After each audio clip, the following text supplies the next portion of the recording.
बिस्मिल्लाहिर्रहमानिर्रहीम। अस्सलामुअलैकुम भाई, चैनल को सब्सक्राइब भी कर लिया करें, लाइक और शेयर भी कर दिया करें, कमेंट्स भी कर दिया करें, शुक्रिया। चलते हैं कहानी की तरफ। अगर इसकी नीयत ख़राब हुई तो वो आप पर और हम पर अपना इस्तेमाल करने की कोशिश ज़रूर करेगा, जिसमें नाकामी फिर इसकी खिफ़त और खफज़दा होने से हम ना सिर्फ लुत्फ़ अंदोज़ होंगे बल्कि इसे हलाक करने का जवाब भी हमें मिल जाएगा। इसके दौरान हम मजदूर के रूप में आए हुए चकमा जासूस को भी ख़त्म कर देंगे। कैसर की इस तजवीज़ में मैं भड़क उठा और इसे ये काम करने की ना सिर्फ इजाज़त दी बल्कि ताकीद की कि ऐसा ज़रूर करे। बागरहाट से वापसी के वक्त सूरज गुरूब हो रहा था। ये हमारी खुशकिस्मती थी कि जौहर के करीब ही हमें हिरनों की एक डार दिखाई दी। हिरन बहुत चौकन्ना और चौपाया है और इसमें सूंघने और ख़तरे को भांपने की हिस्स बहुत ज़्यादा है। वो जौहर के करीब ही थे कि उन्होंने अपने कान खड़े किए और इधर उधर देखने लगे। खतरे का एहसास होते ही वो चौकड़ियाँ भरते वापस भागे। इन भागते हिरनों पर हमने 7-8 फायर किए, जिनसे सिर्फ 2 हिरन घायल हुए और बाकी सब जंगल में गायब हो गए। कैसर और इसके साथियों घायल हिरनों की तरफ भागे और इन्हें वहीं ज़बह कर दिया। मजदूर हिरन उठाकर डाक बंगला में ले आए। हमें ये मालूम न था कि हम में से किन के फायर से हिरन घायल हुए थे, लेकिन यकीनन इसमें रफीक शामिल न था और मेरे बिल्कुल करीब था और अभी अपनी बंदूक शाने पर सेट कर ही रहा था कि फायर हुए। ये शिकार बहरहाल हमारी सारी पार्टी का कारनामा था। हम कंधों पर अपना असला रखे फातिहाना शान से डाक बंगला पहुंचे। चौकीदार किसी ने खसूसी तौर पर बताया नहीं था, लेकिन मेरे सारे अमराइयों के रूप में इसे बखूबी अंदाज़ा हो चुका था कि इस पार्टी का लीडर मैं हूँ। लिहाजा वो हर बात मुझे ही बताता और मुझसे ही काम लेता। साथियों की फरमाइश पर एक हिरन आग पर भूना गया और दूसरे हिरन का सालन बनाया गया। देचके और चावल चौकीदार ने मुहैया किए। मैंने इसे आज ताड़ी की 6 बोतलें लाने का कहा। ताड़ी पीने से रफीक ने पहले तो इनकार किया, लेकिन मेरे जोर देने पर वो ये कहने पर कि शिकार पार्टी में सब बराबर के शरीक हैं, लिहाजा अगर तुम स्कॉच विस्की पीना चाहते हो तो फिर मेरे तमाम साथियों को भी पिलाओ। वो ताड़ी पीने पर राजी हुआ। मैंने साकी बनाते हुए इसे ताड़ी से लबालब भरा गिलास दिया। पहले तो वो चुस्कियाँ लेने लगा और इसे जब थोड़ा सा नशा चढ़ा तो मैंने बॉस गिलास एक ही बार खाली करना कहा तो वो पूरा गिलास चढ़ा गया। मैंने दोबारा इसका गिलास भरा और इसे भी इसने एक ही बार ख़त्म किया। कैसर और इसके साथियों ने हिरन पकाने में मसरूफियत का बहाना करके खाना तैयार करने के बाद पीने का कहा। मैंने जब महसूस किया कि ताड़ी अपना असर दिखा चुकी होगी तो मैंने रफ़ीक को सहन में चलने और हिरन पकता देखने के लिए कहा, लेकिन वो तो उठने के काबिल भी न था। मैंने इसे उठते हुए 2-3 झटके दिए और वो बेसुध हो गया। कैसर ने इसके लिबास की तलाशी ली और 30 बोर का पिस्टल और गोलियों का पैकेट निकाला। इसके कारतूस की पेटी और लोडेड बंदूक में से कारतूस निकाले और 25 मिनट में ही अपने साथियों के हमरा कारतूसों में से बारूद और गोलियां निकालकर मट्टी भरी पिस्टल की गोलियों के बगैर मुनासिब औजार को खोलना दुश्वार था। इसका इलाज कैसर ने यह किया कि पिस्टल की गोलियों का पैकेट खाली करके इसमें अपने 32 बोर की रिवाल्वर की गोलियां रख दी और पिस्टल और इसका मैगजीन भी खाली करके पिस्टल और गोलियों का डब्बा इसके लिबास में रख दिया। मट्टी भरे कारतूसों की पेटी और कारतूसों से लोड बंदूक भी अपनी जगह रख दी गई। इस काम से फरखत पाकर पानी के छींटे रफीक के चेहरे पर मारकर इसे होश में लाया गया। थोड़ी देर बाद खाना भी तैयार हो गया। खाना खाकर सुबह शिकार पर जाने के लिए ताज़ा दम होने के लिए हम जल्दी सो गए। दरख्त के तनों पर मुसलसल कई घंटे बैठने से हम थके हुए थे, थाई भी नशे में मदहोश थे। मैंने कैसर के साथियों की एक घंटा पहरा देने की ड्यूटी लगाई। मेरी आंखें भी नींद से बोझल हो रही थी, लिहाजा जल्दी ख्वाबे खरगोश के मज़े लेने लगा। अगले रोज़ सुबह सवेरे ही हम नाश्ते से फारिग होकर बड़े शिकार के लिए निकल खड़े हुए। हम सारा दिन जंगल में टामक टोइयाँ मारते रहे, रास्ता बताने और शिकार की तलाश में मारे मारे फिरते रहे। बागरहाट में शिकार की सही निशानदेही करने वालों ने हमें बताया था कि एक बड़ी अमेरिकन शिकार पार्टी हमारी आमद से 2 दिन पहले ही यहाँ शिकार के लिए 20 रोज ठहरी थी, लेकिन इनके हाथ भी हिरणों के अलावा सिर्फ एक बंगाल टाइगर आया, और वो भी गाय का चारा बांधने और दरख्तों पर मचाने बांधकर 3 रातों की खुआरी के बाद। इनके बकौल एक रोज शिकार के लिए ये उम्मीद बांधना कि बड़ा शिकार मिल जाए हमाकत है। एतफाक किसी चीते या बंगाल टाइगर से मुठभेड़ हो जाए तो इसे अपनी खुशकिस्मती समझें। बहरहाल जब हम शाम को लौटे तो हम सिर्फ एक हिरन और चीते से मुशाबा एक जंगली बिल्ली का शिकार करने में कामयाब हुए थे। मैंने शिकार पर रवानगी से कबल एक गाइड को शिकारी घाट भेजकर अगले रोज 12 बजे दिन एक मोटर लॉन्च का इंतजाम करने का कहा था, जो हमें टोआ जाने के लिए इसके नज़दीक तरीन घाट तक ले जाए। रात को खाने के बाद देर तक खुश गपियाँ होती रहीं और अगली सुबह हमने शिकार घाट का रुख किया। रस्ते में कैसर ने कई बार मुझे इशारे से रफीक को चकमा मजदूर के साथ खुशगपियाँ करते हुए दिखाया। मैंने बारहा रफीक को कहा कि मेरे साथ चले, क्योंकि मैं अकेला और इसके बगैर बोरियत महसूस करता हूँ। डाक बंगले के चौकीदार मैंने 15,000 टका इसकी खिदमत के लिए टिप दी थी। ये टिप इसकी मुतवक्का से ज़्यादा थी, क्योंकि ताड़ी, खाने पीने के सामान और इसके बेटे के मारे हुए हिरन के लिए मैं 10,000 टका पहले ही इसे दे चुका था। टोआ के लिए लॉन्च ने हमें 1 घंटे में ही नज़दीकी घाट पर पहुंचा दिया। ये घाट दरिया के गरबी किनारे पर था। रफीक ने मुझे बताया कि एक मजदूर चकमा वापस जाना चाहता है, लेकिन मैंने सख्ती से इनकार करते हुए कहा कि हमारी शिकार पार्टी के जितने अफराद हमारे साथ आए थे वो सब हमारे साथ ही वापस जाएंगे। हम आधा शिकार के दौरान किसी को भी वापस भेजने और नया मजदूर लेने और इस पर भरोसा करने के मुतहम्मिल नहीं हो सकते। रफीक ने मुझसे इतने करख्त लहजे में इनकार सुनने की तवक्को न थी, लेकिन डॉलरों के लालच में वो खामोश हो गया। इधर मैं चाहता था कि हमारे सफ़र और टोआ जाने की इत्तला रफीक किसी को भी भेजवा कर न दे सके। इस घाट से हमारा काफिला जंगल में दाखिल हुआ। गाइड को मैंने कह दिया था कि हमें टोआ की तरफ जाना है, लिहाजा इसने इस पगडंडी का रुख किया। रफीक बिल्कुल खामोशी से मेरे साथ चल रहा था। हालांकि पहले वो बिला रोके टोके बोलता रहता था और अपनी इस चर्ब जुबानी के बायस वो दूसरों पर छा जाने की कोशिश करता और अक्सर इसमें कामयाब रहता था। बागरहाट से वापसी पर जब मैंने इसे 2 टोक लफ्ज में चकमा मजदूर को वापस न भेजने का कहा तो शायद पहली बार इसे ये एहसास हुआ कि मेरा रवैया बदला बदला सा है। डाक बंगले के चौकीदार को मैंने इससे मशवरे किए बगैर टिप दी थी। चूंकि शिकार के लिए मजदूरों और गाइडों का इंतजाम भी इसी ने किया था, इसलिए शायद वो ये समझ बैठा था कि हमें अपनी शिकार पार्टी का कायद समझते हुए इससे हर बात में मशवरा करेंगे और हत्मी फैसला इसका होगा। टोआ के जंगल का घना हिस्सा अभी शुरू नहीं हुआ था। गाइड ने हमें यहाँ से भी घने जंगल में दाखिले से पहले कैंप का कहा। मेरे साथी तो पहले ही मेरी हैसियत जानते थे, लेकिन गाइड और मजदूर भी अब हर काम मुझसे पूछकर करने लगे। ये सूरत-ए-हाल रफीक के लिए नाकाबिले बर्दाश्त नहीं तो तकलीफ दे ज़रूर थी। रात के लिए कैंप लगाते हुए मैंने इसकी खामोशी और बेजारी का सबब पूछा तो वो कहने लगा, मैं आपका मेज़बान हूँ और आप मेहमान, लेकिन मुझे ये महसूस हो रहा है कि जैसे मैं आपका अदनी मेहमान और अजनबी हूँ। ना तो आप मुझसे किसी बात में मशवरा करते हैं और ना ही मेरी कोई बात मानते हैं। मैंने हंसते हुए रफीक के कंधे पर हाथ रखते हुए जवाब दिया, रफीक साहब, आपको यूं ही गलतफहमी हो गई है कि आपको अहमियत नहीं दी जा रही। मेरे साथियों का लीडर मैं हूं, इसलिए वो हर बात के लिए मेरी इजाज़त लेते हैं। गाइड और मजदूर आपने भर्ती किए हैं और जहां तक मैं समझता हूं शिकार के दौरान गाइड हमारे लीडर हैं। मजदूरों का काम सामान उठाना और हमारे साथ चलना है। वो तो हमारे कुछ कहे बगैर ही अपनी ड्यूटी खुद ब खुद अदा कर रहे हैं।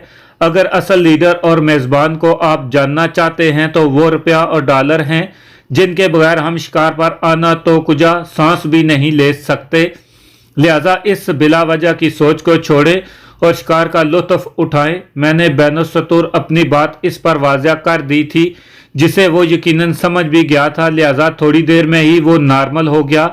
कैंप में रात के खाने का इंतज़ाम भी गाइड ने किया था। घाट से इसने ढेर सारी मछली खरीद ली और चावल हमारे स्टॉक में थे। मैंने घाट से कैंप तक के सफ़र के दौरान महसूस किया कि शिकारी घाट के मुकाबले में इस घाट पर आमदोरफ्त निस्बतन बहुत कम थी। मेरे पूछने पर गाइड ने बताया कि अव्वल तो ये इलाका दलदली है और दूसरा भारतीय सरहद करीब होने के बायस लोग इस तरफ आने से कतराते हैं, क्योंकि सन 71 की जंग के दौरान भारतीय पेशकदमी को रोकने के लिए पाकिस्तानी फौज ने यहाँ बारूदी सुरंगें बिछा दी थी, जिन्हें अब तक नहीं निकाला गया, और इन सुरंगों के फटने से बीसियों इलाकों के बाद लोगों की आमदोरफ्त सिर्फ जंगल के करीब देहातों तक महदूद हो चुकी है और 100 पगडंडियों के अलावा लोग इधर उधर जाने से घबराते हैं। इसने मजीद कहा कि हमारे सफ़र भी पगडंडियों पर ही होगा। टोहा से आगे कालीगंज का इलाका बारूदी सुरंगों से पाक है, लिहाजा असल शिकार की तलाश हम इस इलाके में करेंगे। मुझे भारतीय समझते हुए गाइड ने पाकिस्तान और पाकिस्तानी अफवाज को सलवातें सुनानी शुरू की। मैं कुछ देर तो खामोश रहा, लेकिन जब इसकी बकवास बर्दाश्त से बाहर होने लगी तो मैंने इसे कहा कि चुप करवा दिया। हम यहाँ शिकार और तफरीह के लिए आए हैं, जंगी और सियासी बातें करने के लिए नहीं, लिहाजा शिकार की बातें करो वरना चुप रहो। अगली सुबह मैंने रवानगी से पहले रफीक को कहा कि वो शिकार पार्टी को चलने का आर्डर दे और काफिले के लीडर की हैसियत से गाइड के साथ चले और इसे हिदायत दे। मैं चाहता था कि इसकी कायद बनाने की तशनगी भी पूरी हो जाए, क्योंकि आगे जाने का सफ़र तो इसने अपने कदमों से तय करना था, लेकिन इसकी वापसी मजदूरों के कंधों पर खट या चारपाई पर होनी थी। मैंने अपने साथियों और मजदूरों की वापसी मजदूरों के कंधों पर या खाट पर चारपाई पर होनी थी। मैंने अपने साथियों और मजदूरों को कह दिया था कि किसी हालत में भी पगडंडी से बाहर कदम ना रखें। घना जंगल शुरू हो चुका था और पगडंडी और दोनों अतराफ जंगल के ज़मीन सहमज़दा थी। बांग्लादेश के दरिया पद्मा और भारतीय दरिया हेगली का ये दरमियानी इलाका इनका डेल्टाओं और गैर मामूली बारिशों के बायस दलदलों और हशरत अर्जात से भरा पड़ा था। कारीन को शायद इल्म ना हो कि सुंदरबन के जंगलात का 40% हिस्सा भारत में और 60% बांग्लादेश में है। सुंदरबन के जंगल में सरहद की सही निशानदेही नामुमकिन अमल है।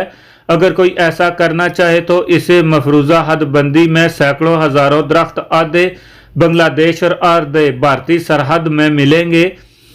तो पहुँचते पहुँचते हमें शाम हो गई। कोई शिकार तो हमें दिखाई तक नहीं दिया, अलबत्ता सांप और केचुए बकसरत थे। बंदर और लंगूर भी दरख्तों पर कूदते और छलांगे लगाते अक्सर दिखाई दिए।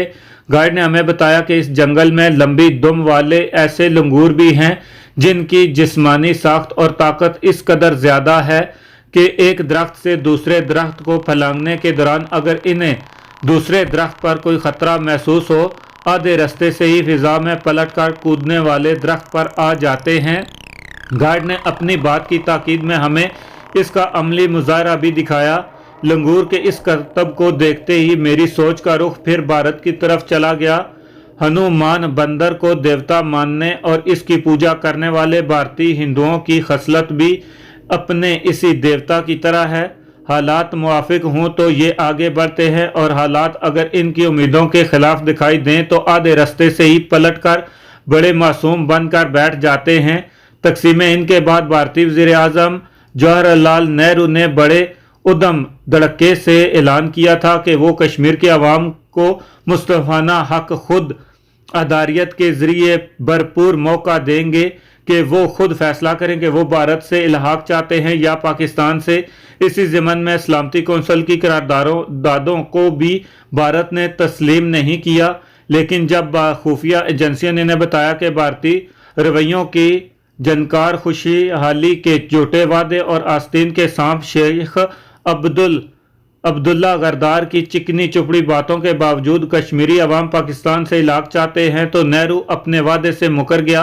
उसके बाद लाल बहादुर शास्त्री इंदिरा गांधी, राजीव गांधी और आज तक के भारतीय हुक्मरानों की सुई कश्मीरियों को हक खुदारियत देने से न करने पर अटकी हुई है और सलामती कौंसिल की करारदादों को वो अब फरसुदा कहते हैं। मकबूजा कश्मीर के बाशिंदों को खुशहाली और तरक्की देने के बजाय 7 लाख भारतीय फौजों का तोहफा दिया गया, जिनकी शब रोज के मजालम से अर्श भी थरा उठा होगा। शेख अब्दुल्ला का बेटा फारूक अब्दुल्ला अपने हमवतनों से गद्दारी में बाप से भी चंद कदम आगे निकल गया। चंद माह बेशतर इसने एक तकरीर के दौरान कहा, मैं भारतीय हूं और मुसलमानों से ज़्यादा हिंदू हूं। मेरे ख्याल में इसने अपनी सारी ज़िंदगी में यही एक बात सही की है।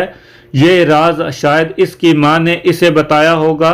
गुज़श्ता बरसों में भारत ने एटमी धमाके किए। इन धमाकों के साथ ही भारतीय वज़ीर-ए-आज़म के पाकिस्तान के मुतल्लक लबो लहजे में रौनत करसगी आ गई और वो धमकियां देने लगा। पाकिस्तान के जवाबी एटमी धमाके हुए तो लाला जी की धोती खराब हो गई और वो फौरन ही पाकिस्तान की खुशहाली और तरक्की की दुआएं और दोनों मालिक में क़याम अमन की रागनियां अलापने लगा। खौफ और दहशत से इसके ये हालात हो गई कि भारतीय और कश्मीरी मुसलमानों से एक मीटिंग के दौरान नमाज का वक्त हुआ तो मुनाफकत की सभी हदों को फलांगते हुए वो भी नमाज में शरीक हो गया। ये है खसलत और फितरत हनुमान के पूजा करने वालों की। टोआ एक छोटा सा कस्बा था। हमने अपना कैंप कस्बे की हदूद में ही लगाया। सारे बांग्लादेश की तरह यहाँ भी शाम ढलते ही हू का आलम छा गया। गाइड ने बताया कि यहाँ के बाशिंदे सरे शाम ही घरों में चले जाते हैं, क्योंकि अक्सर जंगली चीते या बंगाल टाइगर शिकार न मिलने की वजह से आबादियों का रुख करते और इंसानों का शिकार करते हैं। एक बार इंसानी खून मुंह को लग जाए तो फिर कोई और शिकार इनको नहीं बाता। गाइड ने कहा कि कस्बे के दर्जनों लोग चीते और बंगाल टाइगर की खुराक बन चुके हैं और आज कल भी कई आदमखोर इस इलाके में इंसानों का शिकार के लिए फिरते हैं। गाइड की बातों से मुझे महसूस हो रहा था कि आदमखोरों दरिंदों के वाक़यात को वो बहुत बढ़ा चढ़ाकर बयान कर रहा है। एक कामयाब गाइड इसको समझता है जो शिकार न मिलने की सूरत में ऐसे मन गढ़ंत वाक़यात सुनाकर शिकारियों की मायूसी को कम करे और इन्हें ज़्यादा से ज़्यादा अरसे जंगल में ठहरने और बड़े आदमखोरों के शिकार की तरगीब दे कर अपना मुआवजा खरा करे। बहरहाल मैंने अपने कैंप के इर्द गिर्द साथियों के पहरे की ड्यूटियां लगाईं और अलाव भी रोशन कर दिया। सुबह पहरेदारों के मुताबिक शेर और चीते तो दूर की बात है, कोई बिल्ली भी कैंप के करीब ना आई। अलबत्ता उन्होंने 2-3 मरतबा शेर की दाड़ जरूर सुनी। इनके बकौल ये आवाज़ें कम अज़ कम 2 मील के फासले से आई थी। अगले रोज़ अलल सुबह ही हम नाश्ते से फारिग होकर फिर जंगल में दाखिल हो गए।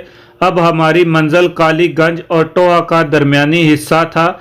यहाँ दलदल भी ना थी और जंगल भी ज़्यादा घना ना था।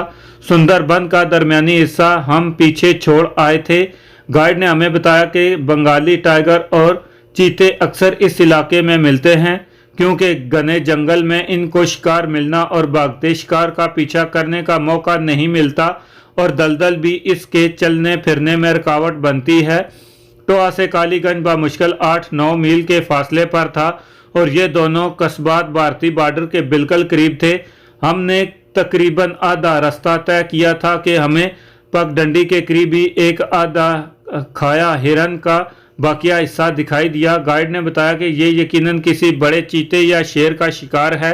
शिकार के बाद ये पेट भरने फिर अपने शिकार का बाकिया झाड़ियों में छुपा कर रख देते हैं और दूसरे रोज़ भूख लगने पर दोबारा वहीं आकर बाकिया हिस्सा खाते हैं। इस वाक़े में गोश्त खस्ता होकर इनके लिए और लजीज हो जाता है।